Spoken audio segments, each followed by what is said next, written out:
Bible స్వరం అనేటువంటి ఛానల్కి స్వాగతం. అనేక మంది ఈ ఛానల్ చూస్తున్నారు కానీ ఎవరు సబ్స్క్రైబ్ చేయట్లేదు. దయచేసి అందరు కూడా సబ్స్క్రైబ్ చేయండి. ఈ దినం మనము ప్రపంచంలో అత్యంత క్రూరమైనటువంటి మరణం ఇచ్చేటువంటి శిక్షణ గురించి తెలుసుకుందాం. ప్రపంచంలో మరి అత్యంత క్రూరమైనటువంటి శిక్ష ఏంటి అంటే సిలువ మరణం. యేసు ప్రభువు వారి జీవితంలో ఆయన సిలువ మరణాన్ని పొంది మనందరికీ కూడా విమోచన అనుగ్రహించినటువంటి గొప్ప దేవుడిగా చరిత్రలో ఆయన నిలిచిపోయి ఉంటున్నాడు. నిజానికి ఈ యొక్క సిలువ మరణం అనేటువంటి శిక్ష ఎక్కడి నుంచి ప్రారంభమైంది, దీన్ని ఎట్లా అమలు పరిచేవారు, ఈ శిక్షని ఎవరి కోసము మరి సిద్ధపరిచి ఉంటున్నారు, దాని యొక్క చరిత్ర ఏంటి అనేది చాలామంది క్రైస్తవులకి తెలియకుండా ఉంది. అయితే ఈ దినున దాన్ని మనము బ్రేక్ చేస్తూ సిలువ యొక్క చరిత్ర యొక్క మరి సారాంశాన్ని మనం తెలుసుకునేటువంటి ప్రయత్నం మనం చేద్దాం. బైబిల్లో మనం గమనిస్తూ ఉన్నట్టయితే ద్వితీయోపదేశకాండం 21వ అధ్యాయం 23వ వచనంలో మ్రాను మీద వేలాడు ప్రతి వాడును శాపగ్రస్తుడు అని దేవుని యొక్క వాక్యం సెలవిస్తుంది. యూదులు ఈ పద్ధతిని పాటించేటువంటి వారు.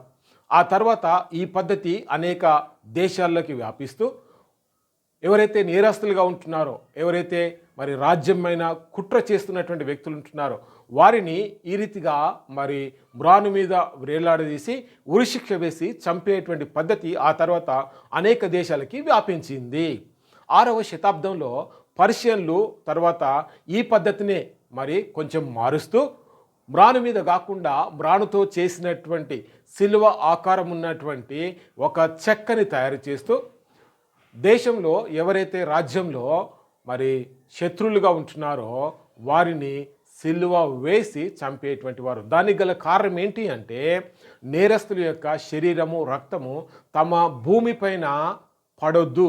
కారణం ఏంటంటే తమ భూమి అపవిత్రం అవుతుంది అనేటువంటి ఉద్దేశంతో నేరస్తుల యొక్క శరీరాన్ని భూమికి తాకనేయకుండా గాల్లోనే వారిని హింసించి చంపాలి అనేటువంటి ఉద్దేశంతో ఈ యొక్క సిలువ శ్రమని వారు ప్రారంభించారు. ఆ తర్వాత క్రీస్తుపూర్వం 322లో అలెగ్జాండర్ ద గ్రేట్ అనేటువంటి చక్రవర్తి టైర్ అనేటువంటి పట్టణాన్ని ఆయన జయిస్తున్నటువంటి సమయంలో ఒకేసారి 2000 మందిని శత్రువులని ఆయన క్రూరంగా ఈ సిలువ మరణం వేసి చంపి ఉంటున్నాడు. అంటే చరిత్రలో ఈ యొక్క సిలువ మరణం అనేది కొనసాగుతుంది. అలెగ్జాండర్ ది గ్రేట్ ద్వారా ఈ యొక్క సిలువ మరణం అనేటువంటి పద్ధతి మధ్యధరా ప్రాంతానికి విస్తరిస్తూ అనేక దేశాల్లో ఈ పద్ధతిని వారు కూడా నేర్చుకొని ఉంటున్నారు. ఆ తర్వాత 2వ శతాబ్దంలో క్రీస్తుపూర్వం 2వ శతాబ్దంలో కార్తియేజియన్లు వారు తిరుగుబాటు చేసినప్పుడు మనం గమనించాలి, రోమన్లు ఈ పద్ధతిని మరి కార్తేజియన్ల నుంచి వారు సిలువ వేయడం అనేటువంటి పద్ధతిని రోమన్లు నేర్చుకోవడం జరిగి ఉంటున్నది. ఆ తర్వాత మరి స్పార్దకస్ తిరుగుబాటు అనేది క్రీస్తుపూర్వం 71లో జరిగింది. అప్పుడు అప్పియన్ వే అనేటువంటి దారిలో దాదాపు ఒకేసారి 6000 మంది శత్రువులని రోమా సైనికులు అతి క్రూరంగా సిలువ వేసి చంపారు. ఇది చరిత్ర, ఇది వాస్తవం.